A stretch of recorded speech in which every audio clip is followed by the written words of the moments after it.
तपाईँ न्याय लिने भनेको यो धरतीमा पाइँदैन, मरेपछि माथि पाइयो भने पाइयो, यो धरतीमा न्याय छैन। अहिले त्यो स्थितिमा गइसक्यो। राज्यको कानुन व्यवस्था भन्ने नै अहिले चाहिँ छँदै छैन र अहिले यस्तो लाग्छ कि यो कुनै चाहिँ माफियाहरूले चलाएको, डनहरूले चलाएको जस्तो छ। यो पार्टीहरू पनि त्यो बाँस फुलेको जस्तो फुलिसके र यिनबाट चाहिँ आशा राख्नु भनेको बेकार हो।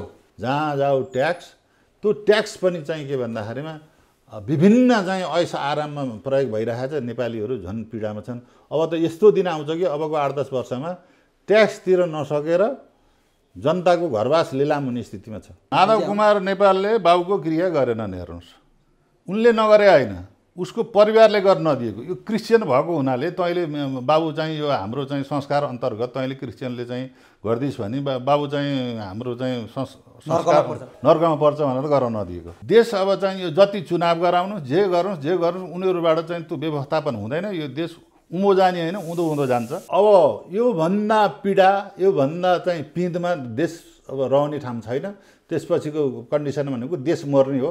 एउटाको विकल्प अर्को आउनलाई नराम्रो देखाएर त आउने रहेछ नि। यहाँ हिजो दलले राजाको नराम्रो देखाए, आज तपाईँहरूले दलको नराम्रो देखाएर तपाईँले राम्रो गर्नुहुन्छ भन्ने ग्यारेन्टी के छ? यो देशलाई यहाँसम्म पुर्याउने तीनटा के अरे, एउटा गिरिजा, एउटा प्रचण्ड, सबभन्दा त चाहिँ भूमिगत बसेर काम गरे मान्छे त तपाईँको माधव कुमार रहेछ। हेर्नुहोस्। अनि गर्दै गर्दै गर्दै गर्दै देशलाई निखार्दै ल्याउनु भएको छ, पार्टीलाई निखार्दै ल्याउनु भएको छ र अर्को अरू पार्टी पनि सिद्ध्याउँदै गइरहनु भएको छ। उहाँको उद्देश्य के हो? उहाँको उद्देश्य भनेको के भने अब गिरिजा बाबुले चाहिँ यो ग्रान्ड डिजाइन भन्नुहुन्थ्यो, त्यही ग्रान्ड डिजाइन अन्तर्गत काम गर्दै जानुभएको छ। माधव नेपाल जस्तो मान्छेले तुरुन्तै समाजवादी भनेर चाहिँ राखे मान्छे तिनै हो। उनी पदमा बसेर प्रधानमन्त्री हुँदाखेरि एउटा सुत्केरी बोकेर ल्याएको हेलिकप्टर मैले सुनेको छु। त्यसपछि उनले केही गरेको देखिनँ उनको चाहिँ त्यो प्रधानमन्त्री कालमा। चप्पल लाएर आएपछि अहिले यहाँ चाहिँ तपाईँको चाहिँ अरबौँपति खरबौँपति हुने, त्यहाँ महालेखा पनि लाग्दैन, भ्रष्टाचार पनि लाग्दैन, केही पनि लाग्दैन। एमसिसी तयार गर्नभन्दा अगाडि 5 जना प्रधानमन्त्रीहरूको एउटा चाहिँ टिम गठन भएको छ। को हुन्? अब जस्तो तपाईँको चाहिँ प्रचण्डजी भइहाल्नुभयो, माधव नेपाल भइहाल्नुभयो, त्यसपछि तपाईँ गएर चाहिँ के अरे बाबुरामजी हुनुभयो होइन। अनि त्यसपछि गएर तपाईँको चाहिँ के अरे खड्गवली भइहाल्यो। ती सम्पूर्ण संरचना चाहिँ सजिलरी यहाँ तयार भयो भने यो देश समृद्ध हुनलाई 5 वर्षभन्दा बढी कुर्न पर्दैन। दर्शकवृन्द नमस्कार, चुरो कुरोमा तपाईँलाई हार्दिक स्वागत छ। हामी चुरो कुरोमा मूलतः देशको राजनीतिक, आर्थिक, सांस्कृतिक, धार्मिक तथा सामाजिक विषयवस्तुमा देखिएका विभिन्न घटना परिघटनामा केन्द्रित भएर संवाद गर्ने गर्छौँ र हामी जुन अतिथिसँग संवाद गर्छौँ सम्बन्धित विषयमा देखिएका विभिन्न किसिमका घटनामा नै केन्द्रित हुने गर्छौँ। आज हामी राजनीति र सामाजिक, धार्मिक सम्पूर्ण विषयसँग जोडिएको विषयमा, देशका विषयमा, राष्ट्रका विषयमा र राष्ट्रियताका विषयमा केन्द्रित भएर संवाद गर्नेछौँ। राजनीति गर्नलाई जनताले अनुमोदन गरेर पठाएका राजनीतिज्ञहरूले देशकै लागि घात गरेपछि विभिन्न पेसा व्यवसायमा भएका मान्छेहरू बाध्य भएर राजनीतिमा आउनुपर्ने बाध्यता आज हाम्रो देश नेपालमा सिर्जना भएको छ। गरी खाने मान्छेहरू जुन जुन व्यवसाय, जुन जुन पेसामा छन् ती मान्छेहरू देशका लागि जुरुक्कै उठ्ने समय आएको छ। देशै नरहे हामी कहाँ रहौँला, नेपाली नरहे नेपालै नरहे नेपाली कहाँ रहौँला, यस्तो किसिमको प्रसव पीडामा आज नेपाल गुज्रिरहेको छ। र आज विभिन्न पेसा व्यवसायमा लाग्ने मान्छेहरू विभिन्न अभियान र पार्टीमा गोलबद्ध र एकीकृत हुनुपर्ने समय आएको छ। किन यस्तो समय आइलाग्यो? देशको भविष्य के छ? अब हामी कता जाँदैछौँ? नेपाल रहने हो कि होइन भन्ने विषयमा गम्भीर र मिहिन छलफल हुन थालेका छन्। यी र यस्तै विषयमा केन्द्रित भएर छुट्टै आफ्नो पेसा व्यवसायमा लाग्नुभएका तर देश जोगाउनुपर्छ, राष्ट्र जोगाउनुपर्छ र मात्रै हामी जोगिन्छौँ र त्यसपछि पेसा जोगिन्छन्, हाम्रा आफ्ना क्रियाकलाप जोगिन्छन् भनेर राजनीतिमा होमिनुभएका एकीकृत शक्ति नेपालका सचिव एवं नेता पदम पाण्डेसँग आज हामी संवाद गर्दैछौँ। सबभन्दा पहिले म चुरो कुरोमा एकीकृत शक्ति नेपालका सचिव पदम पाण्डेलाई स्वागत गर्छु। तपाईँलाई चुरो कुरोमा हार्दिक स्वागत छ। धन्यवाद। तपाईँको पृष्ठभूमि राजनीति पनि होइन, तपाईँ राजनीति गर्छु भनेर कुनै दिन सोचे मान्छे पनि होइन। उमेरको यो समयमा आइपुग्दासम्म तपाईँ आफ्नै पेसा व्यवसायमा रमाउनु भएको थियो। यो उमेरमा पार्टी खोलेर पार्टीको नेता भएर फेरि राजनीति गर्नुपर्ने के बाध्यता आइलाग्यो र तपाईँ एकीकृत शक्तिमा आबद्ध हुनुभयो अथवा राजनीतिमा आकर्षित हुनुभयो अथवा तानिनुभयो? मैले यहाँबाट सुरु गरेँ। अब यो प्रश्नको लागि धेरै धन्यवाद। वास्तविकता नै यही प्रश्नमा आधारित छ। हेर्नुहोस्, अब हाम्रो नेपालको चाहिँ 104 वर्षको राणा शासन 2007 सालमा अन्त्य भए पश्चात 17 सालसम्म एउटा खालको चाहिँ राजनीति चाहिँ स्थायित्व नभएर विभिन्न चाहिँ उतार चढावहरू भए र त्रिभुवनपछि राजा महेन्द्र राजगद्दीमा बसेपछि पनि 7 वर्ष जति त्यही राजनीतिक क्रमलाई निहालेर हेरिसकेपछि अब यसबाट देशलाई चाहिँ कल्याण हुँदैन भनिसकेपछि 2017 साल पुस 1 गते उहाँले एउटा तत्कालीन राजनीतिक प्रणालीलाई अन्त्य गरेर उहाँले जुन राजनीतिक प्रणाली ल्याइएको थियो त्यसपछि 17 साल पुस 1 गते भनेपछि आधा वर्ष भयो। त्यो के गर्ने त्यो वर्षलाई 2018बाट गनौँ र 28 सालमा स्वर्गीय महेन्द्र सरकारको स्वर्गारोहण भयो। त्यो मर्ने साल पनि के गर्ने भन्दाखेरि 2027 18बाट 27 भनेपछि जम्मा 10 वर्षको दौरानमा देश कहाँबाट कहाँ पुग्यो, कुनै विकास निर्माण कुनै एउटा सुशासनको कुनै व्यवस्थापन नै थिएन। त्यो बेलामा धेरै विकट थियो नेपाल। र त्यसपछि महेन्द्र सरकारको अन्त्य भइसकेपछि र 47 सालपछि राजनीति अस्थिरता हुँदै हुँदै अहिले हामी 78 सम्म आइपुगेका छौँ। र यसरी हामीले त्यो समयको कालखण्डलाई गर्दाखेरि 18 देखि 27 छोडेर अरू सम्पूर्ण कालखण्डहरू चाहिँ अस्थिरता, झैझगडा यस्तैमा, अनि भन्ने बेलामा सबले जनताकै कुरा गर्ने, प्रत्येक भाषण प्रत्येक कुराहरूमा जनताको लागि योजना बनाए पनि जनता भन्ने शब्द कोड भएको हुन्छ, तर जनता र त्यो चाहिँ भेटघाटै नहुने, पेपरवर्कमा मिल्ने। अब यहाँ तपाईँको चाहिँ जस्तो चितवनमा हजुरको चाहिँ यो प्रजा जाति यो के अरे लाई भनेर अरबौँ रुपियाँ सकियो होला, तर उनीहरूले अहिलेसम्म लगौटी पनि फेर्न सकेका छैनन्। यस्तै विभिन्न अहिले हेर्नुहोस्, कृषकलाई भनेर यति अरबौँ रुपियाँ सकिया छ, कृषककोमा एउटा राम्रो कुनै चाहिँ व्यवस्थापन पनि राज्यबाट भएको छैन। अब त्यस्तै तपाईँको चाहिँ यो के अरे प्रजातन्त्र भयो, प्रजातन्त्रबाट लोकतन्त्र भयो, लोकतन्त्रबाट गणतन्त्र आयो, आइपुग्दाखेरिमा अरू राज्यको व्यवस्थापनबाट एउटा चाहिँ विधि विधान मिलेर राज्यमा एउटा अमन चयन होला भन्दा राष्ट्र नै अब चाहिँ गुमाउन पर्छ कि भने जस्तो स्थितिमा देश पुग्न थाल्यो। र अनि हामीले चाहिँ धेरै साथीहरू विगत 1-2 वर्षदेखिको विभिन्न जिल्लामा साथीहरूसँग भेटघाट, छलफल आदि इत्यादि अन्तर्क्रियाहरू साथीहरू सबै हामी चाहिँ गर्दै जाँदाखेरिमा अब हामी माओवाद, लेनिनवाद, स्टालिन यी विभिन्न देशका चाहिँ राजनेताहरूको चाहिँ अब त्यो टाउको राखेर अनि त्यसको मुनि चाहिँ हँसिया थोडाको झन्डा अथवा चाहिँ कहीँ 4 तारे झन्डा राखेर प्रजातन्त्रको कुरा भन्ने, जुनले जे भनेको छ त्यही कुरो चाहिँ झन् उपलब्ध छैन। प्रजातन्त्र भन्ने वास्तविक प्रजातन्त्र जनताले पाएका छैनन्। कम्युनिजमको एउटा राम्रो कोही पक्ष थियो भने त्यो कुरा चाहिँ जनताले पाएकै छैनन्।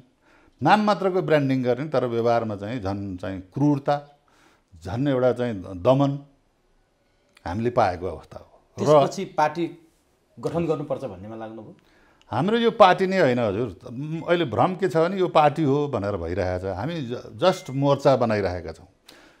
एकीकृत शक्ति नेपाल भनेर पार्टी नै गठन गर्नुभयो भनेर सञ्चार माध्यमहरूले सार्वजनिक गरेका कुरा गलत हुन्? त्यो चाहिँ हुन चाहिँ यो राजनीतिक हिसाबकै कुरो भएको हुनाले अब यसले भोलि पार्टीको रूप लेला नलेला त्यो आफ्नो ठाउँमा छ।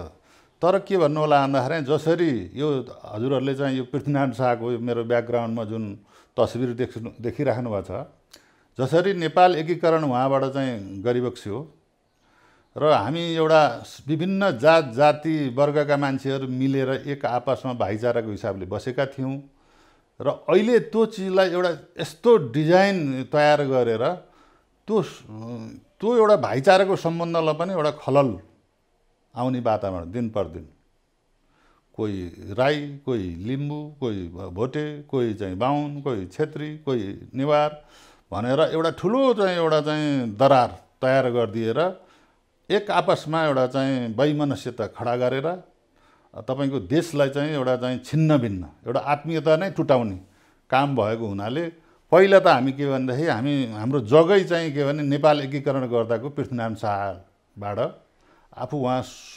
मरणोपरान्त म मरेर गए पनि यो देशलाई चाहिँ एउटा राम्रोसँग सञ्चालन होस् भनेर उहाँले जुन दिव्य उपदेश दिइबक्सेको थियो त्यसलाई चाहिँ हजुरको चाहिँ पृथ्वीनारायण शाहको चाहिँ शालिगहरू ढाल्ने उहाँका विचारहरूलाई अपमान गर्ने एउटा राज्यले मान्दै आएको उहाँको चाहिँ वर्षमा एक दिन उहाँलाई सम्मान गर्ने एउटा दिन पनि त्यसलाई कटौती गर्ने यी सब भइसकेपछि अब हामीले चाहिँ मान्छेले धोका पाएपछि चेतनी त हो। तपाईँले भनेका कुराहरूमा काहीँ कतै खोट लाउने ठाउँ छैन र तपाईँले भनेका कुरा गलत हुन् भन्ने ठाउँ छैन। आडमा पृथ्वीनारायण शाहको फोटो राख्नु भएको छ, बाहिर तपाईँको घरको आसपासमा पनि भित्र छिर्दै गर्दा पृथ्वीनारायण शाहका ठुला ठुला फोटोहरू राख्नु भएको छ। पृथ्वीनारायण शाहप्रति नकारात्मक धारणा राख्ने मान्छे पनि छन्। पृथ्वी जयन्तीको दिन पृथ्वीनारायण शाहको फोटोमा थुथु गर्ने मान्छे पनि यही छन्। तपाईँहरूले भने जस्तो पृथ्वीनारायण शाहको पृथ्वी पथ मानेर यदि नेपाल अगाडि बढ्ने हो भने फेरि अर्को शक्ति असन्तुष्ट शक्तिहरू अहिले तपाईँहरू जसरी असन्तुष्ट हुनुभएको छ त्यसै गरी असन्तुष्ट भएर विद्रोह गर्ने सम्भावना पनि छ। कसरी मिलाउनुहुन्छ त यो कुरालाई?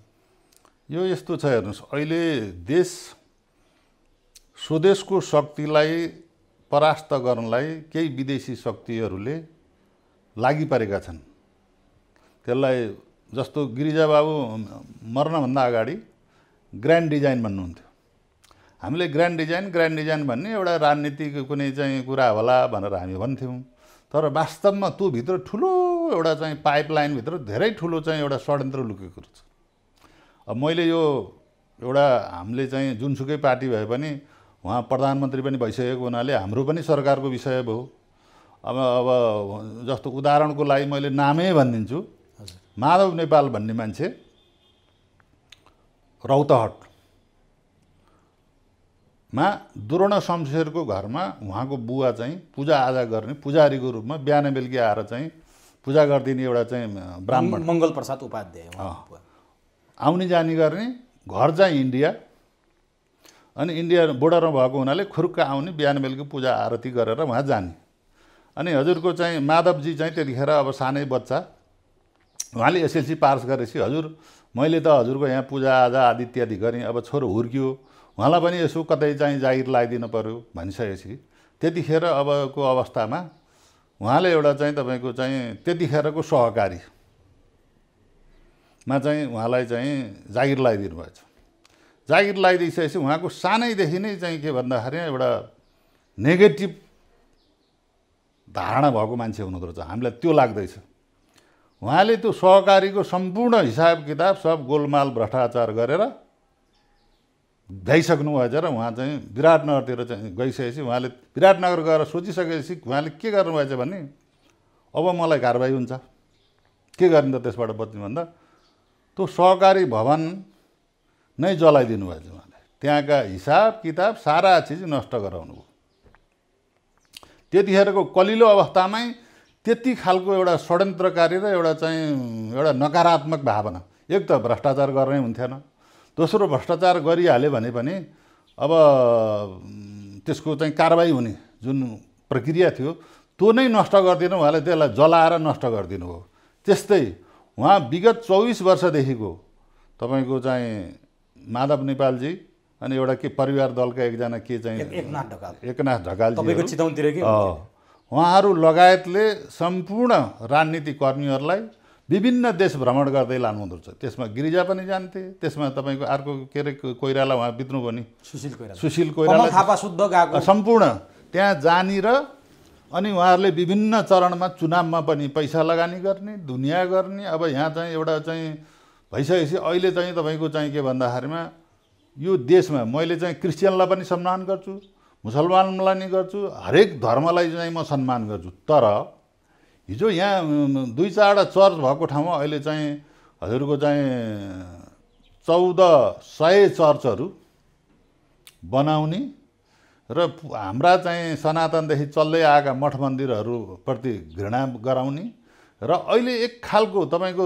कुनै पनि धार्मिक रियलमा मान्छे भने त्यसलाई सम्मान गर्नुपर्छ। तर धर्मको नाउँमा एउटा चाहिँ तपाईँको राज्यमा द्वन्द्व फैलाउने, त्यो एउटा चाहिँ हिजो माओवादीले द्वन्द्वकालमा जसरी चाहिँ एउटा चाहिँ उनीहरूले आफ्नो आधार इलाका भनेर बनाउँथे, त्यस्तै एउटा भोलिको लागि एउटा चाहिँ नराम्रो कर्म गराउनलाई त्यो एउटा चाहिँ चर्च चाहिँ अहिले आधार इलाकाको रूपमा विदेशीहरूले यहाँ तयार गरेको एउटा चाहिँ हदगण्डा हो यो।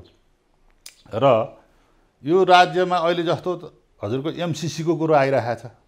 एमसिसी तयार गर्नभन्दा अगाडि 5 जना प्रधानमन्त्रीहरूको एउटा चाहिँ टिम गठन भएको छ। को हुन्? अब जस्तो तपाईँको चाहिँ प्रचण्डजी भइहाल्नुभयो, माधव नेपाल भइहाल्नुभयो, त्यसपछि तपाईँको गएर चाहिँ के अरे बाबुरामजी हुनुभयो हैन। अनि त्यसपछि गएर तपाईँको चाहिँ के अरे खड्गवली भइहाल्यो, अर्को चाहिँ झलनाथ भइहाल्यो। अहिले उनीहरूले चाहिँ के भन्दाखेरिमा पास गराउन भनेर भने तापनि त्यो कुरामा कुनै उहाँहरूको अडान छैन। त्यो एउटा षड्यन्त्रमूलक ढङ्गबाट गर्न हुन्न भनिएको मात्रै हो। तर मुख्य चिजहरू भनेकै अहिले हुन्न भने पनि उनीहरू भोलि गएर त्यो पास गराउनेमा छन्। र मैले एमसिसीको पनि विरोध गर्दिनँ। यस्ता प्रोजेक्ट नेपालमा कति विदेशी आए गए, त्यसमा हामी सबैले चाहिँ आत्मसात गरेर ससम्मान त्यहाँ काम गर्ने प्रोजेक्टको मान्छेलाई पनि हामीले माया गरेका छौँ, सबै गरेका छौँ। तर एउटै मात्रै जब यहाँ निर्माण गर्नु छ भने सदनबाट पास गर्नु त पर्दैन। जब राज्यसँग एग्रिमेन्ट गरेका छ भने एउटा नर्मल चाहिँ विन विन सिचुएसनको एउटा एग्रिमेन्ट बनाउनलाई कसैलाई पनि केही आपत्ति छैन। तर यो त के भन्दाखेरि यहाँ सपुर्दगी राज्य नै देश नै सपुर्दगी सन्धि गरे जस्तो चाहिँ एउटा चाहिँ तपाईँको चाहिँ कन्स्ट्रक्सन प्रोजेक्टलाई गर्ने खालको एउटा चाहिँ कसले त्यो एउटा डिजाइन गरेको छ, त्यो डिजाइनकर्ताहरू नै घातक हुन्।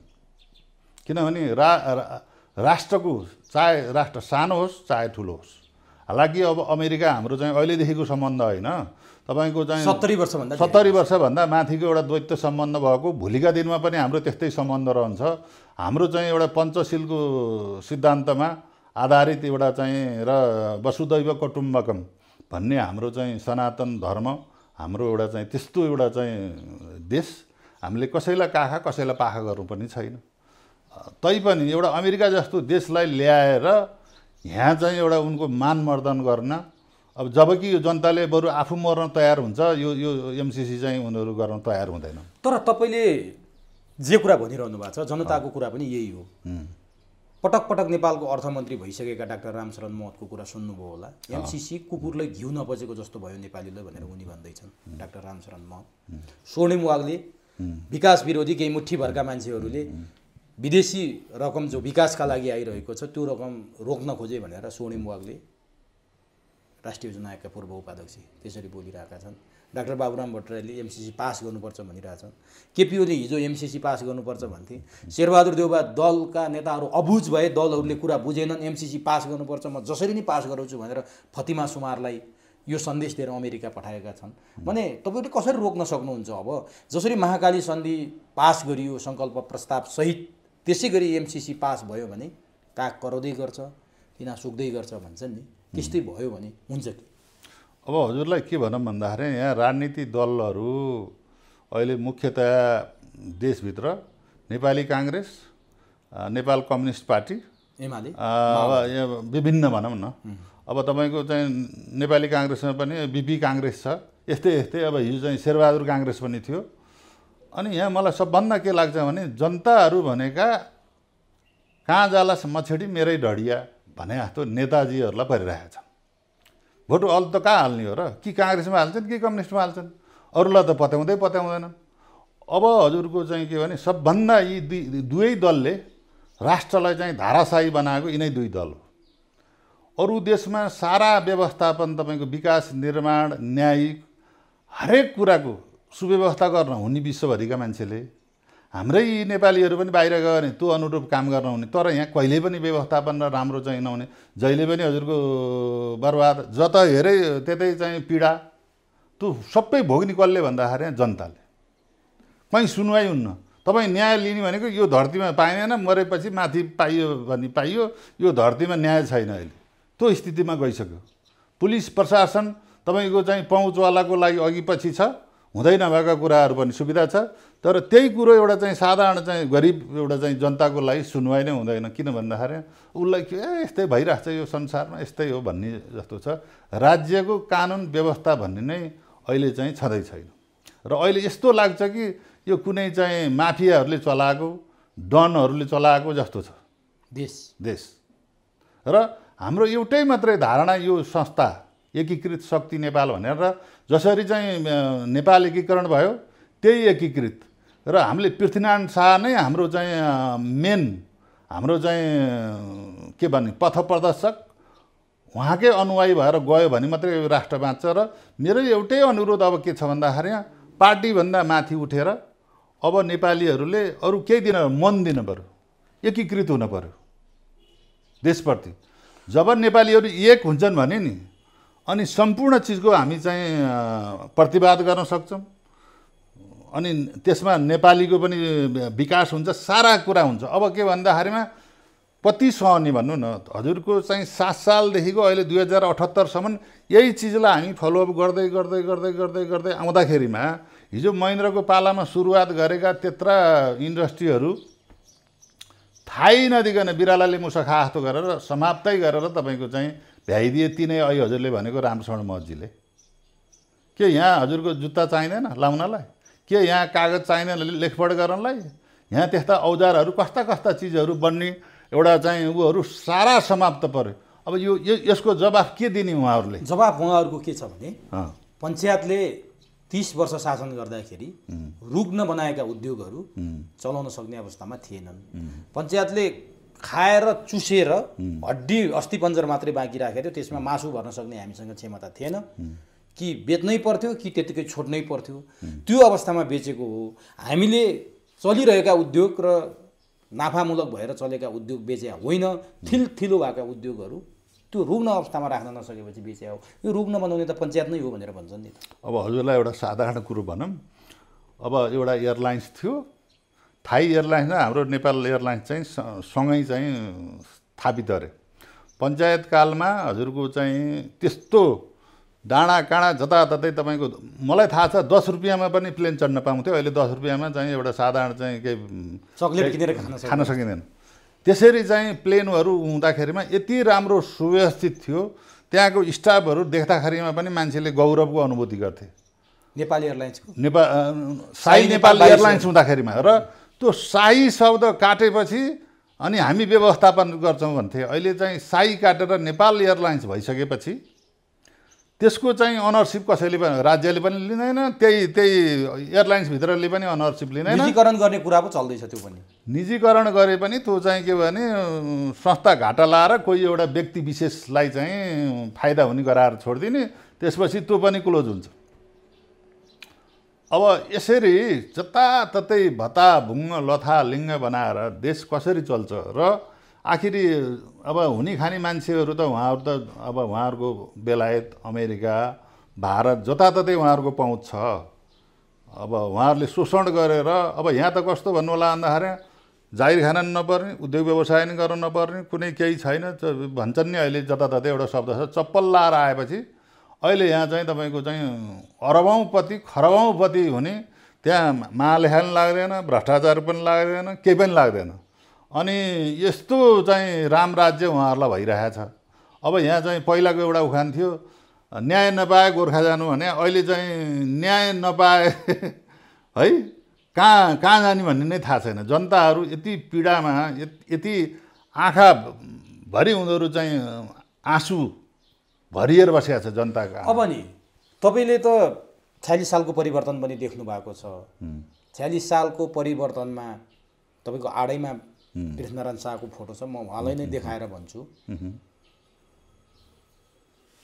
सक्रिय राज संस्था होइन संवैधानिक राज संस्था चाहिन्छ भनेर 46 सालको आन्दोलन भयो। 46 सालको आन्दोलन सम्झौतामा टुङ्गियो। राजा दलहरू सबै संविधान अन्तर्गत हुने भनेर 47 सालको संविधान बन्यो। राजाको अधिकार कटौती भयो। त्यसपछि 62-63 को आन्दोलन भयो, राजा नै फ्याँके। त्यो मान्छे तपाईले पृथ्वीनारायण शाहको कुरा गरिरहनु भएको छ, उहाँका सन्ततिले यो राष्ट्र प्रमुख हुँदै आएको कुरा किन ती मान्छेहरूले चित्त बुझेन र राजा फालेर यो व्यवस्था ल्याए होलान्? राजाको बेलामा पनि राम राज्य त थिएन, असन्तुष्टि त थिए। तपाईले आडैमा पृथ्वीनारायण शाह राखिसकेपछि पक्कै पनि तपाईको पार्टीको एजेन्डा नेपालमा हिन्दू राष्ट्र र राज संस्था कायम गर्ने नै हो। हिजो असन्तुष्टि भएर मान्छेहरूले चियानमा मिल्काइसकेको भन्छन् है नेताहरू। प्रचण्डले त नागार्जुनपुराको ज्ञानेन्द्र बकबक गर्ने नै त्यहाँबाट पनि लखेटिन्छ भने तपाईँले सुन्नुभएको छ। भने चियानमै पुराको राज संस्था फेरि फर्काउन तपाईँहरू किन यसरी मरिहत्ते गर्नुभएको छ? जनताले नै फाले होइन र राज संस्था? हेर्नुहोस्, अब यहाँ चाहिँ अब हजुरहरू मिडियाकर्मी मान्छे, मिडियाको कुरा गर्दाखेरिमा हजुरलाई चित्त दुख्ला। यहाँ चाहिँ मिडियाले भनेपछि अब हिजोको दिनमा चाहिँ कस्तो भने प्रेस थियो, राजा महेन्द्रलाई कालो राजा भनेर व्यापक अहिलेसम्म पनि त्यो एउटा कालो दाग धब्बा महेन्द्रलाई बोकाइराखिएको छ। 17 साललाई कालो दिन भन्छ। कालो दिन।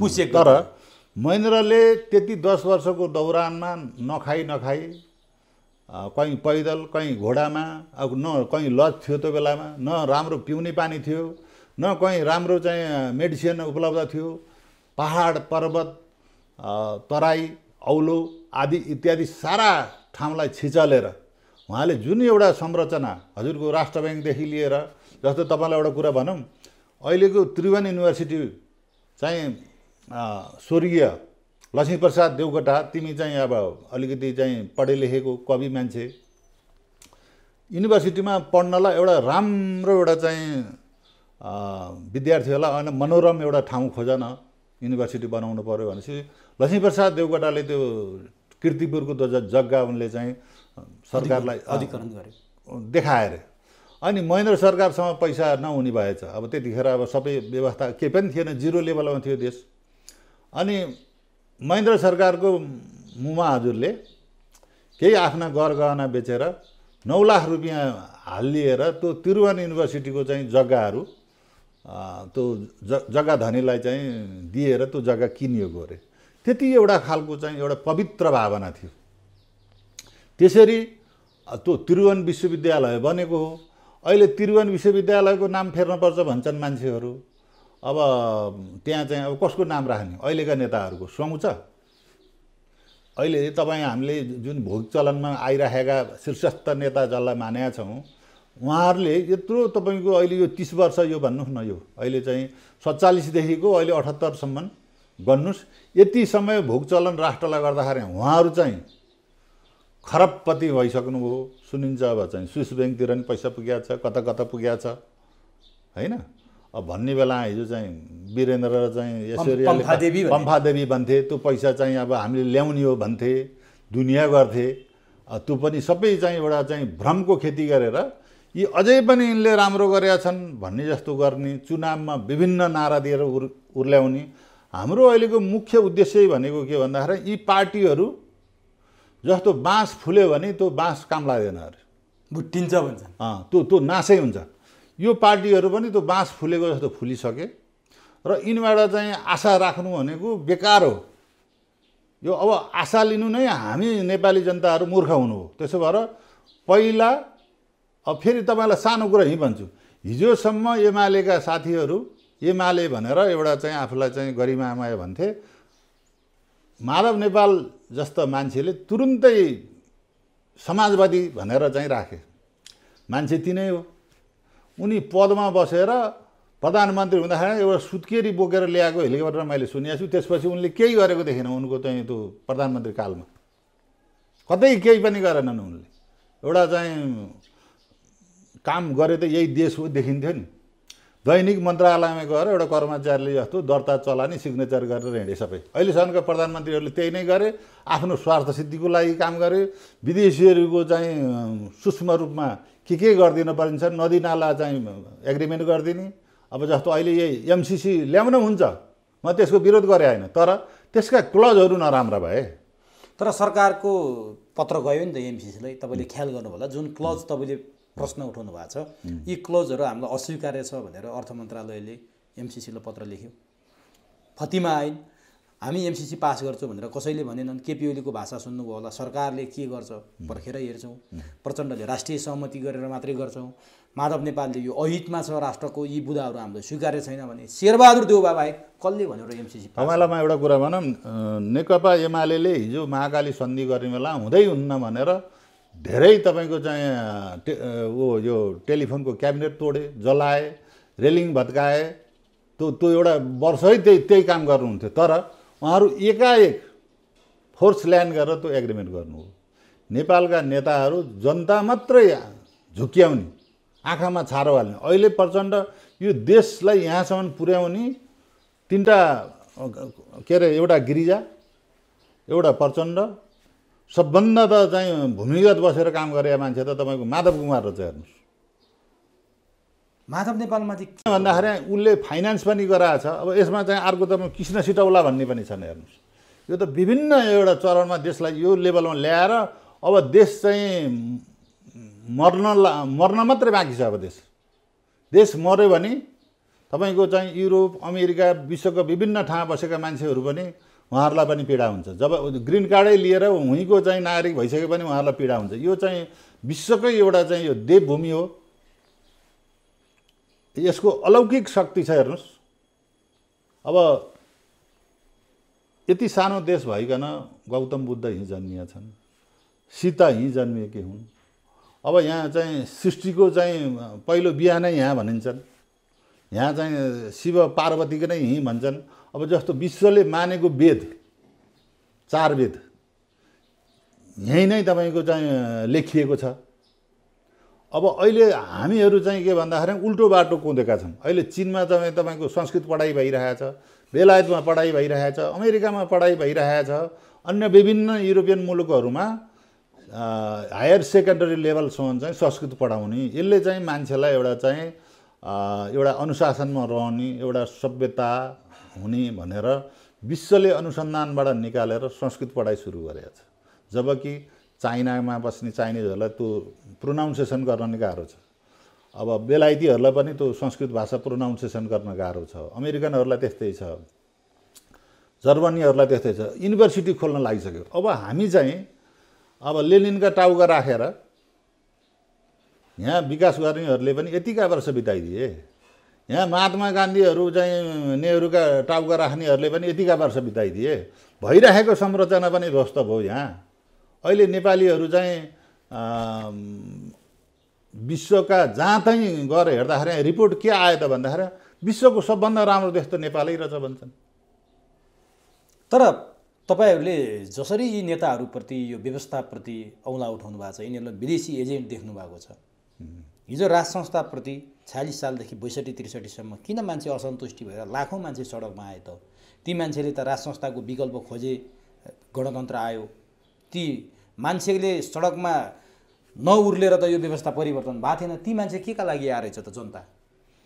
हेर्नुहोस् अब माओवादी एउटा नाटकीय ढङ्गबाट कसैको डिजाइनमा यिनीहरूले काम गरेको त्यो तपाईँ हामीको अगाडि प्रष्ट छ। अब त्यो बुझिसके।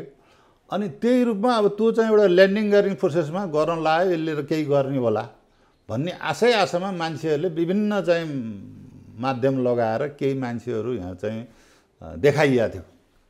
अब केही चेन्ज आउला भने त देशको नाम फेर्ने, झन्डा फेर्ने, यस्ता पुराना नाम फेर्ने गर्ने। तर अब जे जति फेरिए त्यो झन् उँधो गति लाग्यो। देशको आर्थिक स्थिति झन्झन कमजोर छ। ट्याक्स यति माथि छ। अहिले तपाईँको चाहिँ कोभिडको बेलामा अर्थतन्त्र डामाडोल भएछ। तपाईँ यहाँ नगरपालिका हेर्नुहोस्, काठमाडौँ नगरपालिकामा बाजा बजाएर चाहिँ तपाईँको अस्ति घोषणा भएको सुनेको थिएँ। बाजा बजाएर घर घरमा चाहिँ ट्याक्स उठाउन आउने, कर उठाउन आउने भनेर सुने। मलाई त कस्तो लाज लाग्यो भन्दाखेरिमा अहिले जसरी तसरी अब यसरी हाम्रो ट्याक्स दाताहरूलाई अहिले पिर परेको बेलामा नगरौँ भन्दाखेरिमा उहाँहरूले उत्सव जस्तो गरेर घर घरमा चाहिँ ट्याक्स उठाउने पनि आउनुभयो। लाज शरम कतै केही छैन। त्यसरी ट्याक्स लिइसकेपछि तपाईँ हेर्नुहोस् नगरपालिकामा कुनै व्यवस्थित तपाईँको फोहोर सफा गर्ने अरू के गर्न पर्यो यार घर आफैले बनाएका छन् बिजुलीको काम चाहिँ तपाईँको चाहिँ प्राधिकरणले हालिदिएको छ टेलिफोनको लाइन टेलिफोनले हालिदिएको छ अरूले गरेका छ नगरपालिकाले के महिनावारी पैसा दिने हो होइन कम्तीमा पनि एउटा सुव्यवस्थित एउटा चाहिँ नगरको सरसफाइसम्म गर्नुपर्ने यतिका वर्ष महानगरको एउटा चाहिँ पदवी लियो तर कहीँ सुग्घर सफा पनि छैन केही पनि छैन जहाँ जाऊ ट्याक्स त्यो ट्याक्स पनि चाहिँ के भन्दाखेरिमा विभिन्न चाहिँ ऐस आराममा प्रयोग भइरहेको छ नेपालीहरू झन् पीडामा छन् अब त यस्तो दिन आउँछ कि अबको 8-10 वर्षमा ट्याक्स तिर्न नसकेर जनताको घरवास लिलाम हुने स्थितिमा छ अब त्यो अब धेरै समय कुर्न पर्दैन अबको 2-5 वर्षपछि उसको चाहिँ लिलाममा चढ्छ ट्याक्स तिर्न नसकेर अब नि तपाईँले यो समस्याका चाङ देखाउनु भयो हिजो पञ्चायतको अन्ततिर दरबारभित्रका विकृति विसङ्गति भ्रष्टाचार सूर्यबहादुर थापाकै भाषामा भन्ने भने भूमिगत गिरोह गिरिजाप्रसादको ग्रान्ड डिजाइन जस्तो सूर्यबहादुरको भूमिगत गिरोह यी सारा कुराले जनताहरू अनि विरासतको सत्ता राजाको छोरो भएपछि सत्तामा जानै पर्ने जनताको छोराछोरी राष्ट्रपति हुन नपाउने राष्ट्रप्रमुख हुन नपाउने यी कुराहरू सबै तोडेर एउटा परिवारमा जन्मेकै आधारमा विरासतकै आधारमा राजा हुने भन्दा जनताको अनुमोदनबाट आउने व्यवस्था ठिक हो भनेर जनताहरू यता लागे तिनीहरूले जनतालाई धोका दिए तपाईँको भाषामा भन्यो भने आज ट्याक्स उठाएर लास पनि जलाउन नसक्ने ट्याक्स तिर्न पर्ने स्थिति आउने हो कि भन्ने मान्छेहरूलाई भइरहेको छ यो अवस्था सिर्जना भयो अब तपाईँहरूले तिनीहरूका यी कमजोरी उठाउनु भयो हिजो राज संस्थाको कमजोरी यी दलले उठाएर आज त्यो ठाउँमा आए तपाईँहरू यिनीहरूका कमजोरी उठाएर तपाईँहरू पनि त्यही पथमा हिँड्ने जुन जोगी पनि आए पनि कानै चिरेका जस्तै त हो नि भन्ने स्थिति तपाईँहरूले सिर्जना गर्नुहुन्न भन्ने ग्यारेन्टी के छ किनभने एउटाको विकल्प अर्को आउनलाई नराम्रो देखाएर त आउने रहेछ नि यहाँ हिजो दलले राजाको नराम्रो देखाए आज तपाईँहरूले दलको नराम्रो देखाएर तपाईँले राम्रो गर्नुहुन्छ भन्ने ग्यारेन्टी के छ अब यस सिलसिलामा हाम्रो केही साथीहरू पदाधिकारी साथीहरूले हामीले के भन्यो भने संसार यस्तो छ कि यहाँ जन्म लिइसकेपछि यो सधैँ तपाईँको यो संसारमा बसिराख्ने कसैलाई पनि अधिकार छैन अजम्बरी कोही छैन अजम्बरी कोही पनि छैन हामी एउटा जीवनको एउटा चाहिँ 50+ को एजमा पुगेका केही साथीहरू छौँ युवा साथीहरू पनि छन् र जस्तो मेरो आफ्नो कुरा गर्नुहुन्छ भने मैले अब चाहिँ जीवनमा 10 क्विन्टल चामल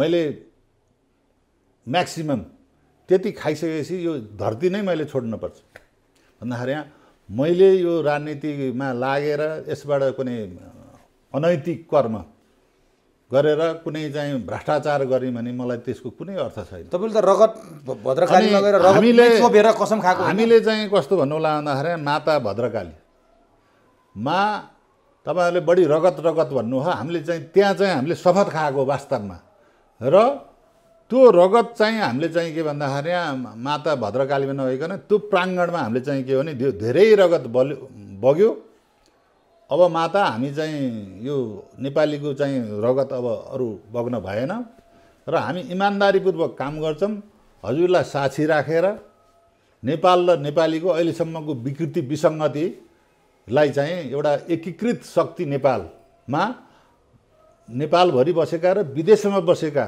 नेपाली दाजुभाइहरू पनि यसमा एकीकृत रूपमा हामी चाहिँ सङ्गठित भएर अहिलेसँगको विसङ्गति विकृति हटाउनलाई हामीलाई चाहिँ प्रेरणा दिनुस् र यो हाम्रो वचनबद्ध हो यो हाताभित्र हामीले चाहिँ यो कसम खाएको भनेर हामीले त्यो वचनबद्धता गरेको हो तर यहाँ चाहिँ अब कतिले चाहिँ रगत सगत ह्यान त्यान भनेर यसलाई अलिकति बङ्ग्याउन खोज्नु भयो त्यस्तो खालको चाहिँ सोचले हामीले त्यो काम गरेका होइनौँ अब त्यो तपाईँहरूले गर्नु भएन ठिक छ हजुर मान्छेको एउटा सिद्धान्त हुन्छ एउटा बेसबाट आएको हुन्छ राजनीतिक पार्टी नर्सरी भन्छन् नि उनीहरू विद्यार्थी सङ्गठन नर्सरीबाट हुर्किँदै माथि आएर उनीहरूले त्यो विचारले देश चलाउँछौँ सिद्धान्तले देश चलाउँछौँ भन्छन् तपाईँले भनिहाल्नुभयो 50+ हुनुहुन्छ तपाईँको अध्यक्ष पनि लगभग त्यस्तै हुनुहुन्छ तपाईँहरू यो उमेर घर्किदो उमेरमा गएका मान्छेहरूको विचारमा युवा जोस कसरी ल्याउन सक्नुहुन्छ तपाईँहरूको त्यो उमेरले पनि साथ दिन सक्ने अवस्था छैन त्यो समय पनि छैन त्यो ऊर्जा कसरी भर्नुहुन्छ मान्छेमा कि विश्वास कसरी दिलाउनुहुन्छ हामी देश बनाउँछौँ भनेर अब हजुरलाई एउटा कुरा भनौँ हेर्नुहोस् अरबमा अहिले स्वर्ग जस्तो भइसक्यो एउटा अन्तर्मनदेखि लागेपछि सबै जुटाउँदै अब त्यहाँ चाहिँ माटोसम्म पनि बाहिरबाट ल्याउनु पर्ने अब त्यस्तो देश अहिले स्वर्ग भइसक्यो। दुबई तपाईँको चाहिँ वर्ल्डको प्याराडाइज भइसक्यो। विश्वका सम्पूर्ण चाहिँ मान्छेहरू त्यहीँ आएर काम गर्न, अमेरिकनहरू आइसके, ब्रिटिस त्यहीँ आइसके, जर्मन आइसके, अस्ट्रेलियनहरू आइसके मुस्लिम कन्ट्रीमा। जबकि तपाईँको क्रिस्चियन कन्ट्रीका मान्छेहरू मुस्लिम कन्ट्रीमा उनीहरू एडजस्ट हुन पनि गाह्रो पर्ने ठाउँमा, तर त्यहाँको म्यानेजमेन्ट राम्रो गरेको हुनाले ती देशका मान्छेहरू पनि आएर बसोबासै गर्न थाले, व्यवसाय गर्न थाले, तपाईँको त्यहीँ आएर जब गर्न थाले। तर यो हाम्रो देश त विश्वको सबभन्दा पानी छ, माटो यहीँ छ, जल जङ्गल सारा छ, यसलाई सानोतिनो कुरा व्यवस्थापन गरिदियो भने यो एकदम सम्भ्रान्त विश्वको चाहिँ वाह भन्ने देशमा जाने ठाउँमा अहिले गरिब कङ्गाल विकास गर्नै नसक्ने भनेर भनिएको छ। अब यसमा तपाईँ हामीले सुरुमा चाहिँ के भने हाम्रा जमिनहरू अब दिन प्रतिदिन के भन्दाखेरि बाँझोमा परिणत भइसकेको छ। भन्दाखेरि हामीले अहिले लमजुङ जिल्लामा केही साथीहरूले 500 रोपनी जग्गा लिएर सुरु गरिसक्नु भयो र अहिले उहाँ सबभन्दा विकट कर्णालीमा जुम्लामा पनि हाम्रो चाहिँ वरिष्ठ उपाध्यक्ष डाक्टर रामप्रसाद उप्रेती सर गएर जुम्लामा पनि के कस्तो खालको चाहिँ जडीबुटी एग्रिकल्चर अथवा तपाईँको चाहिँ विश्वका मान्छेहरू घुम्न जाँदाखेरिमा त्यहाँ बस्ने यस्ता चाहिँ के छ, के गर्न सकिन्छ त्यो छलफलको क्रममा छ। र एउटा टोली अब फेरि तुरुन्तै जुम्ला पनि जाँदैछ। अब विश्वका मान्छेहरू जसरी चाहिँ एउटा मौरीको घारबाट मौरी चाहिँ पराग लिन जान्छ, अहिले विश्वभरि नै नेपालीहरू मौरी जस्तो गरेर विभिन्न देशमा गएर विभिन्न सिपहरू सिकिराख्नु भएको छ। अनि उहाँहरूले कम्पेयर गर्नुभएको छ यो देश र त्यहाँ। अनि उहाँहरूले सम्झिनु ओहो आफ्नो देश त धेरै राम्रो रहेछ। अनि उहाँहरूले चाहिँ के भने कुनै देशबाट केही, कुनै देशबाट केही, कुनै देशबाट केही गर्दाखेरिमा ती सम्पूर्ण संरचना चाहिँ सजिलरी यहाँ तयार भयो भने यो देश समृद्ध हुनलाई 5 वर्षभन्दा बढी पुग्न पर्दैन। अब नि यो कुरामा तपाईँहरूले गरेको कुरामा हेर्न त बाँकी नै छ, तर तपाईँकै जिल्लावासी पुष्पकमल दाहाल प्रचण्ड 10 वर्ष जनयुद्धको नेतृत्व गरे। शान्ति प्रक्रियामा अवतरण भइसकेपछि देशलाई सिङ्गापुर बनाउँछु भन्ने, स्विजरल्यान्ड बनाउँछु भन्ने तिनै प्रचण्ड हुन्। मान्छेले यही बनाइहाल्छन् कि भन्ने आशा पनि गरे। तिनै प्रचण्ड हुन्। नयाँ नेपालको कुरा गर्थे, सधैँ नयाँ नेपाल भने शान्ति प्रक्रियामा आउँदा बित्तिकै आज यस्तो नेपाल बन्यो। तपाईँ पनि त्यही चितवनको मान्छे हो, तपाईँले पनि सपना ठुलै देख्नुभयो। विश्वास कसरी बाँध्ने? प्रचण्डले त जनतालाई धोका दिए तपाईँहरूको भाषामा। तपाईँकै जिल्लाका हुन्, के भन्नुहुन्छ? प्रचण्डजी एउटा पोर्टफोलियोमा अब चाहिँ तपाईँको चाहिँ एउटा 10 वर्ष जनयुद्ध भन्नुहुन्छ, त्यो चाहिँ धनयुद्ध हो, जनयुद्ध हुँदै होइन। अनि उहाँ चाहिँ के भन्दाखेरिमा एउटा खालको एग्रिमेन्ट गरेर इन्डिया बसेर जङ्गलमा बस्या भन्ने, अनि यताबाट लुटेका पैसा चाहिँ उहाँले चाहिँ बोराका बोरा चाहिँ हालेर बोर्डर कटाउने। अब कहाँ पुर्याउनु भयो ती पैसाहरू, ब्याङ्ककादेखि लिएर डाँडा डाँडामा मान्छेहरूलाई, व्यापारीहरूलाई चाहिँ टर्चर गरेर उठाएका पैसाहरूको व्यवस्थापन गरेर बस्नुभयो। मरिँदा यहाँका दुखी गरिब मरे। अनि तिनै मरेका चाहिँ गरिब जनताहरूको लासमाथि टेकेर उहाँले एउटा चाहिँ देशको चाहिँ राष्ट्रपति खाने भन्नुभएको थियो। अब प्रधानमन्त्री 2 चोटिसम्म खाइसक्नुभयो र उहाँ जहाँ जानुभएको छ देशलाई पनि भड्कारामा हालिराख्नु भएको छ, पार्टीलाई पनि भड्कारामा हालिराख्नु भएको छ, सँगै काम गर्ने साथीहरू पनि पीडामा छन्। अनि गर्दै देशलाई निखार्दै ल्याउनु भएको छ, पार्टीलाई निखार्दै ल्याउनु भएको छ र अर्को अरू पार्टी पनि सिद्ध्याउँदै गइराख्नु भएको छ। उहाँको उद्देश्य के हो? उहाँको उद्देश्य भनेको के भने अब गिरिजाबाबुले चाहिँ यो ग्रान्ड डिजाइन भन्नुहुन्थ्यो, त्यही ग्रान्ड डिजाइन अन्तर्गत काम गर्दै जानुभएको छ। देश सक्ने अब देश सक्ने त्यो त अरू तपाईँले लक्षण हेर्दै जानु न, देश दैनिक मरिरहेको छ। अनि यसको जिम्मेवार प्रचण्ड मात्रै हो? अब यसमा त एउटा मैले भनिहालेँ, यहाँ माधव कुमार झन् एउटा चाहिँ डेन्जर मान्छे होइन। माधव कुमारमाथि तपाईँहरूको किन यसरी आरोप प्रत्यारोप चलिरहेको छ? माधव नेपालले साँच्चीकै क्रिस्चियनिटी फैलाउन खोजे हुन्, साँच्चीकै नेपाल ध्वस्त पार्न? माधव कुमार नेपालले बाबुको क्रिया गरेनन्, हेर्नुहोस्, उनले नगरे होइन, उसको परिवारले गर्न नदिएको। यो क्रिस्चियन भएको हुनाले तैँले बाबु चाहिँ यो हाम्रो चाहिँ संस्कार अन्तर्गत तैँले क्रिस्चियनले चाहिँ गरिदिस् भने बाबु चाहिँ हाम्रो चाहिँ नर्कमा पर्छ भनेर गर्न नदिएको। तपाईँ हेर्नुहोस्, एउटा तपाईँको जस्तो भन्नु, तपाईँहरू तथ्यमा बोल्नुहुन्छ कि प्रोपोगन्डाको लागि बोल्नुहुन्छ? यस्ता अब तपाईँ सारा छर्लङ्ग छ नि। तपाईँ मानिलिनुहोस्, तपाईँ एउटा चाहिँ चेलीबेटी यहाँ बाटोमा कहीँ दुःख पाएर रोयो भने अहो के भयो कसो भयो भनेर उसलाई चाहिँ हेर्न देख्न जानुहुन्छ। तर यहीँकै मान्छेहरू त्यो केटीलाई बिहा गरेर हुन्छ कि फकाएर हुन्छ कि घुमाउन लान्छु भनेर बम्बईको कोठीमा लगेर चाहिँ बेच्दिनेहरू पनि छन् नि। तपाईँ इमेजिन गर्न सक्नुहुन्छ? तपाईँले त्यो केटीलाई कोठीमा बेच्नु, तर कोठीमा बेच्नेहरू पनि त छन् नि। यहाँ कति क्रूर छन् भन्नुहोस् त, कसरी सकेको तपाईँ हामी त कल्पना गर्न सक्छौँ। तर त्यही पेसा गर्नेहरूले त त्यो त आनन्दले गरिरहेका छन्। भन्दाखेरि यी अहिलेका नेताहरू त्यही बम्बईमा कोठीमा लगेर केटीहरू बेच्ने जस्तै क्रूर छन्। यिनीहरूलाई आफ्नो चेली एउटा महिलालाई लगेर त्यस्तो पीडामा पार्न हुन्न भन्ने उनीहरूलाई चाहिँ मतलबै छैन। उनीहरूलाई त्यो हजुरको घिउ भात खा जस्तो छ। र अहिलेका नेताहरू, म यसमा चाहिँ उहाँले चित्त दुखाउनु पर्यो, उहाँहरूको कर्म क्रियाकलापलाई भनेको। किनभने देश अब चाहिँ यो जति चुनाव गराउनु जे गर्नुहोस् उनीहरूबाट चाहिँ त्यो व्यवस्थापन हुँदैन। यो देश उँभो जाने होइन, उँधो उँधो जान्छ। कहिले तपाईँको चाहिँ यति लाख नागरिकता दिने भनिदिनु भएको छ, हेर्नुहोस्। अब तराईमा गएर हेऱ्यो भन्दाखेरिमा खास तपाईँको नागरिकहरूले चाहिँ पाएकै छ। एक दुईवटा समस्या भनेको तपाईँको पाहाडमा पनि छ, मध्य भागमा पनि छ, हिमालतिर पनि छ। विभिन्न चाहिँ एउटा प्रशासनिक एउटा चाहिँ अप्ठ्यारोले गर्दा नपाएको, त्यसलाई पनि जनप्रतिनिधि बसेर चाहिँ एउटा निराकरण गरेर त्यसलाई पनि समस्या समाधान गरे। यहाँ 45, 50 लाख, 35 लाख। अब तपाईँको चाहिँ अब अहिले 7वटा प्रदेश छ, अब 11वटा प्रदेश बनाउनुपर्छ भनेर पनि यहाँ चाहिँ फेरि हिजो त 16-17 भनेका थिए। तत्काल तपाईँको चाहिँ 7 प्रदेश थियो, अब 11-12 भनेर नै आइसक्यो। हेर्नुहोस् भन्दाखेरिमा अब देश बिहारभन्दा पनि सानो छ, यत्रा प्रदेश बनाइसकियो। अब यो प्रदेश बनाइसकेपछि त्यसका चाहिँ व्यवस्थापन पक्षमा गाडी घोडा अफिस कार्यालय भवन बनाउँदाखेरि कति छ। वास्तविक जनता चाहिँ फुटपाथमै छन् र आफ्नो घर खेतीपाती गरेर खान नसक्ने, ट्याक्स महँगो ट्याक्स तिर्नै नसक्ने स्थिति छ। अब यस्तो स्थिति जर्जर देखाउनु भयो तपाईँले। काहीँ कुनै पनि देखेन मैले खुसी हुनुपर्ने, सुखी हुनुपर्ने, आनन्द लिनुपर्ने। तपाईँसँग यत्रो कुरा गर्दा काहीँ पनि देखेन। अब एकीकृत राष्ट्रिय शक्ति नेपाल बनाउनु भएको छ, एकीकृत शक्ति नेपाल बनाउनु भएको छ। तपाईँहरूसँग के फर्मुला छ, के रोड म्याप छ, के भिजन छ यो दलदलमा फसेको देशलाई त्यहाँबाट निकाल्नु? केही छैन, सिर्फ इमान्दारिता। अब यसलाई विकास गर्ने कुरा त विश्वमा अहिलेको चाहिँ अमेरिकाले ल्याएको टेक्नोलोजी पनि हामीले युज गर्न सक्छौँ, इजरायलले ल्याएको नि गर्न सक्छौँ, इन्डियाले ल्याएको नि गर्न सक्छौँ, चाइनाको ल्याएको नि गर्न सक्छौँ। तपाईँ मानिलिनुहोस् एउटा चाहिँ कुनै रोग पत्ता लगाउने एउटा कुनै इन्स्ट्रुमेन्ट बन्यो भने नेपालले नि त्यो ल्याएर चाहिँ त्यो डायग्नोसिस गर्न सक्छ, व्यवस्था त्यो मेडिसिन पनि ल्याएर खान सक्छ। त्यो त तपाईँहरूले गर्ने काम भयो। व्यवस्था के हुनुपर्छ, कस्तो हुनुपर्छ र ती कुराहरू सम्भव छन्? व्यवस्था हामी त कुनै प्रजातान्त्रिक व्यवस्थै हुन्छ, कुनै कुरो राजासहितको एकदम। त्यो त तपाईँको के भन्नु होला भन्दाखेरि राज संस्था भनेको यो देशको कलेजो मुटु जस्तो हो। किनभने माथितिर चीन छ, यता भारत छ। अब सम्पूर्ण चाहिँ विकसित देश हाम्रो त यो त तपाईँको बर्बाद भयो नि। तपाईँको चाहिँ राज संस्था सहितको भयो भने अलिकति गरिमा अलिकति वेटेज हुने देखियो।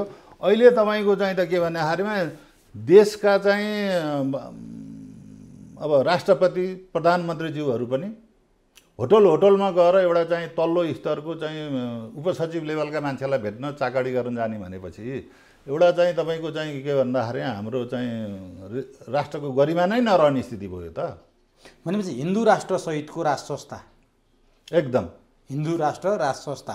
अब कसरी त्यो ल्याउने बाटो जस्तो 62-63 आन्दोलनले राज संस्था गयो, गणतन्त्र आयो।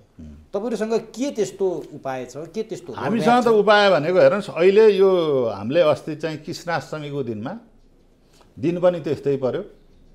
अब एउटा चाहिँ कृष्ण जन्मिएपछि एउटा खालको चाहिँ कंसलाई दमन गरे भने जस्तै हामीले कुनै एउटा रहरले कुनै सोखले गरेको होइन। त्यो दिन एकीकृत शक्ति नेपाल जुन चाहिँ तपाईँको चाहिँ घोषणा भयो, विश्वभरिका नेपालीहरूले विभिन्न हाम्रा चाहिँ पदाधिकारी साथीहरूसँग सम्पर्क गरिराख्नु भएको छ। ओहो धेरै राम्रो काम गर्नुभयो, तपाईँहरूलाई धेरै धेरै धन्यवाद। अब तपाईँहरूलाई के सपोर्ट गर्नुपर्छ, कसो गर्नुपर्छ भनेर उहाँहरू लागिराख्नु भएको छ। अब यता भारततिर बस्ने साथीहरू पनि सम्पर्क हुनुहुन्छ। पूर्व मेची, पश्चिम महाकाली, हिमाल पहाड तराईका साथीहरू एक सम्पर्क गरिराख्नु भएको छ। जबकि हाम्रो नम्बर छैन, कतै विभिन्न मान्छे च्यानल लगाएर उहाँहरू सम्पर्कमा आइराख्नु भएको छ। अब अलिकति घामको झुल्को चाहिँ झुल्किन ला हो जस्तो छ। तर आउने कसरी, ल्याउने कसरी? नारायण हेटीमा लगेर राख्न त पर्ला राजालाई, ज्ञानेन्द्रलाई नै होला तपाईँले राख्ने। ल्याउने कसरी?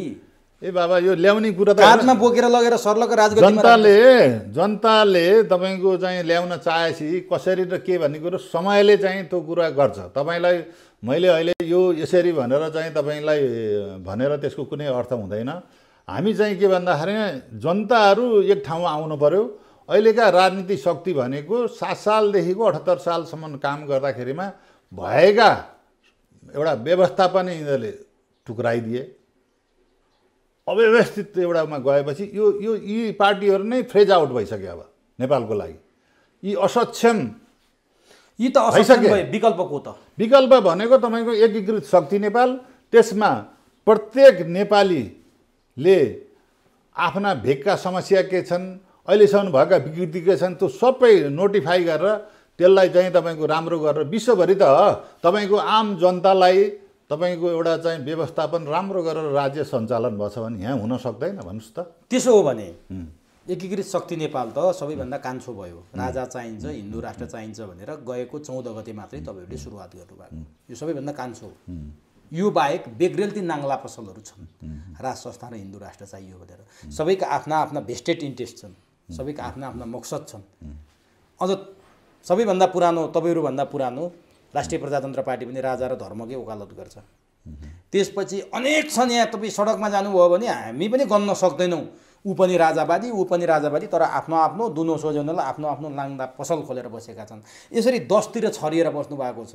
कुरा एउटै छ। एउटाले अर्कोको नेतृत्व स्वीकार्नुहुन्न, एउटाले अर्कोको अस्तित्व स्वीकार्नुहुन्न। कसरी सम्भव छ? सबै आफ्नो आफ्नो स्वार्थमा लाग्नु भएको छ नि तपाईँहरू। होइन, जस्तो तपाईँलाई माने ल्याउँ, अहिले एमसिसीको लागि मेचीदेखि महाकालीको मान्छेहरू सल्लाह गरे त छैनन्, तर सफूर्त रूपमा उहाँहरूले एमसिसीको विरोध गर्नुभएको छ।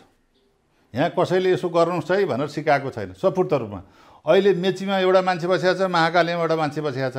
त्यो जसरी भएछ यो एकीकृत शक्ति नेपालको लागि एउटा चाहिँ सुरुको लक्षण नै के छ भन्दाखेरि जुन परिकल्पना गरेर यो संस्था चाहिँ निस्किएको हो, त्यसरी नै जनताहरूले यसलाई यति छोटो समयमा तपाईँको हर्षित भएर मेसेज गरिरहनु भएको छ। कहिले आउने हजुरहरू? हामीले तपाईँहरू यस्ता टुक्रा टाक्रा भएका मान्छेहरू एक ठाउँमा आउने सम्भावना छ कि छैन? अभियान पार्टी मैले भने नि नेपालभरि कति छरिएर बसेका जनता एमसिसीमा जसरी जोडिए त्यसरी नै तपाईँको यसमा जोडिन्छन्। त्यो टुक्रा टाक्री जनतै टुक्रा टाक्री छ त। यो जसरी जोडिन्छ ती संस्था पनि त्यही जनता अन्तर्गतका भएको हुनाले भोलि एउटा चाहिँ एउटा यसलाई चाहिँ तपाईँको शक्ति सञ्चय गर्नलाई त सबै आउनै पर्यो। त्यो बाध्यता हो नेपाली जनताको। तर नि कुरो के छ भनेपछि केही मान्छेहरू राजा चाहिन्छ भन्दैमा अराजक कुरा गर्ने यी दलहरूलाई दुध कार्नलाई राजाको कुरा गरिरहेछन्, जो नक्कली राजावादी हुन्, नक्कली राष्ट्रवादी हुन्, नक्कली हिन्दूवादी हुन् भनेर आरोप लागिरहेछ। केही मान्छेहरू यी दलहरूले खाए हामीले खान पाएनौँ, अब यिनलाई त्यहाँबाट हटाउनलाई विकल्पमा राजाको कुरा ल्याएर हामी पनि पुग्नुपर्छ सत्तामा, हामी पनि बागडोरमा पुग्नुपर्छ भन्ने स्वार्थ बोकेका मान्छेहरू पनि छन्। केही मान्छेहरू विदेशीले फन्डिङ गरेर प्रायोजन गरेर यहाँ हिन्दू राष्ट्र भन्ने राज संस्था भन्ने तर इन्डो पश्चिमा CIA रले सञ्चालन गरेका मान्छेहरू पनि छन्, जो राजावादी र हिन्दूवादी भएर देखिएका छन्। यहाँ सक्कली पनि छन्, नक्कली पनि छन्। छुट्याउनै गाह्रो हो, जनता अलमलमा परे भन्छन्। तपाईँहरू कसरी छुट्याउने? के छ त्यो विधि? हामीसँग प्रयोगशाला के छ? यो बजारमा 1000 चिज हुन्छ। अब त्यो छैन मैले भन्दैन, छन्। हामीले त्यही देखेर नै यो संस्था चाहिँ जन्माएको हो नि। त्यो यावत चित्त छँदैछ। त्योबाट चाहिँ हामी चाहिँ कुनै आत्तिने डराउने भन्ने कुरो पनि छैन। हामी जस्तो राजा ल्याउन समस्या समाधान हुन्छ भन्ने पक्षमा पनि छैनौँ। देशको समस्या जनताबाट नै समाधान हुनुपर्छ। राज संस्था त एउटा के भयो भने गरिमामय संस्था हो। हामीलाई राज संस्था हटाउँदाखेरिमा देशको अस्मिता नै चाहिँ तपाईँको धाराशाही हुने एउटा परिवेश सारा नेपालले देखेका छन् र बिना अपराधी एउटा त्यो संस्थालाई पनि अपराधीको एउटा दर्जामा राखेर हेरियो। जबकि राज संस्था हटेपछिका दिनहरूमा पनि कति चाहिँ तपाईँको चाहिँ एउटा जनताले सहनै नसक्ने एउटा अराजक स्थितिमा चाहिँ देश र जनताले भोग्न परेको छ, अन्यायमा परेको छ। यहाँ सुनवाई नै हुँदैन। सिर्फ कुन पार्टी कुन दल यस्तै पछिल्ला चुनाव भन्यो अनि एउटा चुनाव गर्नलाई चाहिँ करोडौँ करोड खर्च गरेको छ, अर्को चुनाव लड्नलाई फेरि चाहिँ 8-10 करोड खर्च गर्नु परेको छ। अनि भन्दाखेरिमा के भने यो सबै नक्कली प्रजातन्त्र, नक्कली कम्युनिजमले देशलाई चाहिँ भडखारमा हालिसक्यो। जनताहरू पीडामा छन्।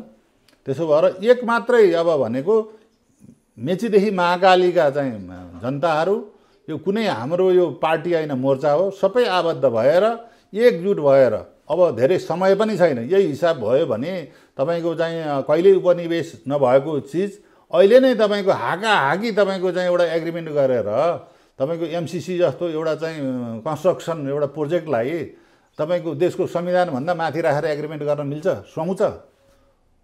कसले बनाइदियो त्यस्तो ड्राफ्ट? उनीहरूलाई त्यत्रो चाहिँ दिनुपर्ने आवश्यकतै पर्दैन। उनीहरूलाई चाहिँ जमिन दिने हो, उनीहरूको आउने प्रोजेक्टको मान्छेलाई सुरक्षा दिने हो, उनीहरूको चाहिँ भन्सार सुविधा दिने हो, के छ त्यही दिएदेखि त्योभन्दा माथिल्लो कुरो यो त के भने इन्द्रासन ताक्ने जस्तो उयो गरेर चाहिँ एग्रिमेन्ट आवश्यकै छैन नि। सानो होस् ठुलो होस्, देशको सार्वभौम देश हामी सानो भए पनि हाम्रो पनि सार्वभौम चाहिँ अमेरिका सरहको हो नि। र जुन कुरो आवश्यकै छैन त्यत्रो कुरो त्यहाँ राख्नु भन्नेकै एउटा चाहिँ मान्छेलाई एउटा षड्यन्त्र। किनभने हामी चाहिँ महाकालीमा ठग्यौँ भन्दाखेरिमा विभिन्न जस्तो गिरिजाबाबुले महाकाली सन्धि गरेर टनकपुर गरेर आउँदाखेरि 6 महिनासम्म उहाँले आफ्नो पार्टी सदनलाई चाहिँ उहाँले गुमराहमा राख्नुभयो र 6 महिनापछि केहीजना राई, बलबहादुर राई, उहाँ इमान्दार एउटा नेपाली काङ्ग्रेसको मान्छे, उहाँले नै चाहिँ भन्नुभयो गिरिजाबाबुले त ढाँट्नु भयो रहेछ भनेर सदनमै भन्नुभयो बिचरा। अब उहाँहरू दुवैजना भित्र जानुभयो। नेपाली जनतालाई ठग्ने अनि एउटा प्रधानमन्त्री जस्तो पदमा बस्ने अहिले नै तपाईँको चाहिँ भन्नु न विभिन्न अब यहाँ न्यायालयमा चाहिँ गयो भने न्यायाधीशहरू नै तपाईँको चाहिँ पीडामा छन्, अन्यायमा परेका छन् भन्दाखेरि यहाँ न्यायकर्ता नै यहाँ पीडामा छ यो देशमा यतिखेर भन्दाखेरि यहाँ जनताले कहाँ पाउनु? कतैतिर प्रशासनमा त्यस्तै छ।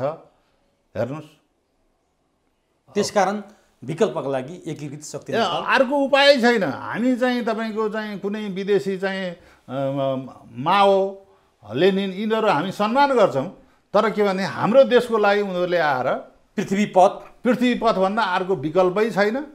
अब त्यो नै हाम्रो एउटा चाहिँ के भन्दाखेरि एकमात्र देश बचाउने अभियान हो। र अहिले यति बिचमा हाम्रो कृष्णाष्टमीदेखि अहिलेसम्मको पिरियडमा अब हामीले कृषिमा एकदमै तुरुन्तै हामी स्टार्ट गर्दैछौँ। हामीसँग चाहिँ अहिले चाहिँ के भन्दाखेरिमा गोल्ड मेडलिस्ट माधव घिमिरे, उहाँ चाहिँ इजरायलमा पनि एकदम फर्स्ट टपर, र अहिले हामीले चाहिँ उहाँसँग 3000 एकदम कृषि विज्ञहरू हामीसँग जोडिनु भएको छ।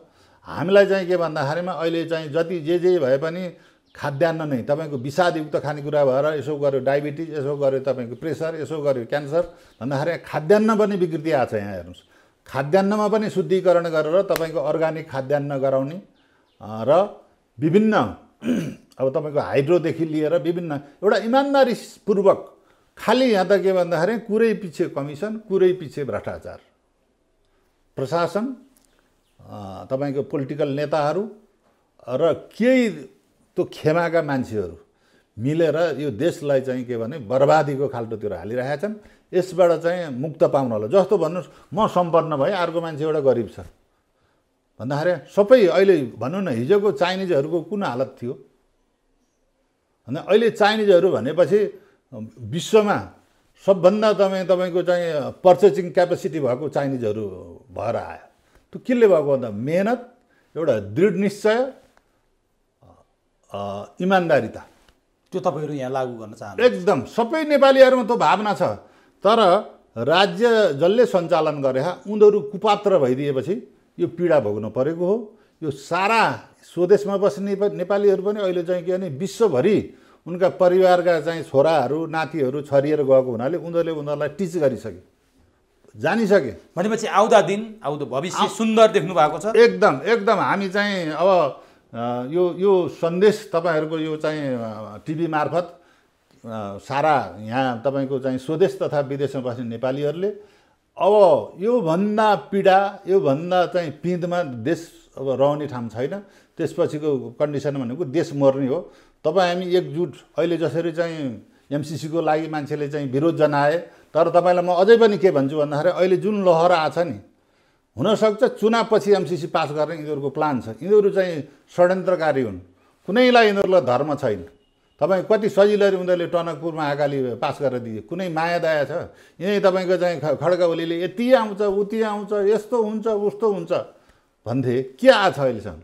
कति आइसिया आयो, कति डलर आयो, के भयो? नेपाली जनताको जीवनस्तर बढ्यो कि के भयो? नदीनालाहरू सबै दिइसक्यो। अब देशैलाई नै एउटा चाहिँ तपाईँको चाहिँ अर्पण गरेर दिने खालको चाहिँ एग्रिमेन्ट त गर्नु भएन। यो त हामी चाहिँ कुनै हालतले मान्दैनौँ। आज देशले तपाईँको बेलायतदेखि लिएर इन्डियादेखि लिएर तपाईँको चाहिँ अब ब्रुनाईदेखि लिएर तपाईँको सिङ्गापुरदेखि लिएर हङकङदेखि लिएर सारा नेपालीहरूले गएर चाहिँ त्यहाँको एउटा चाहिँ सुरक्षा जस्तो संवेदनशीलमा चाहिँ एउटा भूमिका दिइराखेको छन् भने हाम्रै देशको अहिले सुरक्षा चाहिँ तपाईँको एउटा पीडामा छ। मानिलिनुहोस् तपाईँ अहिले चाहिँ त्यो अस्ति एउटा तुइन काण्ड भयो नि, त्यहाँको सरकारी कर्मचारी एउटा संवेदनशील मान्छेले गइरहेको तुइन त्यहाँ कुनै चाहिँ अवैधानिक रूपबाट त तुइन राखेको थिएन। दुई देशका मान्छेहरूको सहमतिमै भएको तुइनबाट त्यहाँ पारित गरेर केही अपराध गरे भने त्यहाँ उसले पक्रिन सक्थ्यो, तेरो उसलाई खानतलासी गर्न सक्थ्यो, उसलाई जेल पठाउन सक्थ्यो। नदीमा बगाइदियो भने त त्यो जस्तो जघन्य अपराध केही पनि होइन नि। एउटा मानवले मानवलाई गर्न नहुने कर्म गर्यो। एउटा सिभिलियनलाई एउटा चाहिँ एउटा फोर्सको मान्छेले पानीमा बगाउँदाखेरि राज्यले केही नबोल्नु, बोल्यो भने मेरो पद कमजोरी हुन्छ भने जस्तो लुक लुक लुक लुक लुक काम्नु कतिसम्म पीडा भइसक्यो। देश कहाँ पुगिसक्यो। त्यसो भएर हेर्नुहोस्, देशको आफ्नो अस्मिता, देशको आफ्नो एउटा मान्यता गुमाउने स्थिति भइसक्यो। यहाँ चाहिँ यो मुन्सीहरू जस्तो भइसक्यो, यहाँका चाहिँ नेताहरू कतै विदेशीका मुन्सीहरू जस्तो भइसक्यो। त्यसरी यो देश चल्दैन। हामी दैनिक पीडामा गइरहेका छौँ र हाम्रो एकीकृत शक्ति नेपाल यो त्यसै निस्किएको होइन। अब यी राजनीतिक पार्टीहरूलाई फेज आउट गरेर एउटा नयाँ शक्ति सन्तुलन गरेर गयो भने सारा नेपालीहरू विश्वमा त्यसै पनि यस्तो दुःखमा त हामी यति हँसिलो दुःखमा पनि हाँसेर हिँड्न सक्ने नेपालीहरू, मलाई त नेपालीहरू देखेर गर्व लाग्छ। जस्तो चाहिँ त्यो के उनले चाहिँ एउटा गीत गाउँथे, म भिरमा पनि फुलिदिन्छु भने जस्तो नेपालीहरू चाहिँ क्षेत्र प्रताप अधिकारीको एउटा गीत छ, म त लाली गुराँस भएछु भन्ने जस्तै नेपालीहरू चाहिँ लाली गुराँस जस्ता हुन्। अरबको खाडीमा पनि त्यो लाली गुराँस फुलिरहेका छ। अन्टार्क्टिकाको एउटा चाहिँ त्यो विषम परिस्थितिमा गएर फुलिरहेका छन्। अनि यस्तो एउटा पीडामा पनि तपाईँको चाहिँ 7 सालदेखि 78 सालको यो अक्कर यो राजनीति अहिले तपाईँ भन्नुहोस् न, तपाईँको चाहिँ यसरी बहुमत दिएको सरकारलाई फुटाउने काम कसले गरे? तपाईँको प्रचण्डजी, माधव कुमारजीहरू, त्यसैमा चाहिँ बिचरा हाम्रो चाहिँ के अरे खनालजी, झलनाथ पनि पछाडिबाट चाहिँ गरेर छताछुल्लो पार्नु हो। अब फेरि तपाईँको चाहिँ राजनीतिक विकट फेरि आइरहेछ। अब एउटा चाहिँ संवैधानिक हिसाबले एउटा दलले चाहिँ एउटा दललाई चाहिँ त्यो अनुरूप काम गरेन भने हटाउन मिल्ने मानेर केही 1-2 हप्ता अगाडि तिनलाई हटाउन मिल्छ, फेरि अर्कोलाई चाहिँ हटाउन भन्दा फेरि मिल्दैन ल्याउँछ। अब यस्तो संसदभित्र गाई जात्रा यो सबैबाट उन्मुक्ति दिने भनेको एकीकृत शक्ति नेपाल हो। यिनीहरूसँग एउटा कुनै नैतिकता पनि छैन, एउटा सभ्यता पनि छैन, असभ्यताको पराकाष्ठा। अनि यत्रो राज्य संयन्त्रले यिनलाई मोटरमा राखेर तपाईँको चाहिँ यो चाहिँ लिएर हिँड्दाखेरि एउटा लज्जित देश अहिले लज्जित भइरहेछ, नेपालीको शिर झुकिरहेछ। त्यसो भएर अब हामीले उहाँहरूबाट केही आशा छैन। अब बिनै बेकार छ। अब बिदा गर्ने हो नेपाली जनता मिलेर बिदा गर्ने हो। र त्यसको लागि एकमात्र विकल्प भनेको अहिले तपाईँको चाहिँ के भन्दाखेरिमा यो एकीकृत शक्ति नेपाल हो। र अब आफ्नो पाराले देश विकास गरेर धेरै होइन तपाईँको चाहिँ अब चुनावमा यिनीहरूलाई चाहिँ किन भोट हाल्ने, के को गर्व गर्ने? यो पार्टीको मेम्बर हुँ भन्दा चाहिँ म पनि हिजो चाहिँ कुनै पार्टीको थिएँ, मलाई चाहिँ त्यो के भने घृणा लाएर छोडिदिएँ मैले। हस्, समय दिनुभयो, अत्यन्त महत्त्वपूर्ण भनाइराखिदिनु भयो, देश बनाउने भिजन प्रस्तुत गर्नुभयो, देश जोगाउने भिजन प्रस्तुत गर्नुभयो। यसका लागि तपाईँलाई हार्दिक धन्यवाद। हस्, धन्यवाद।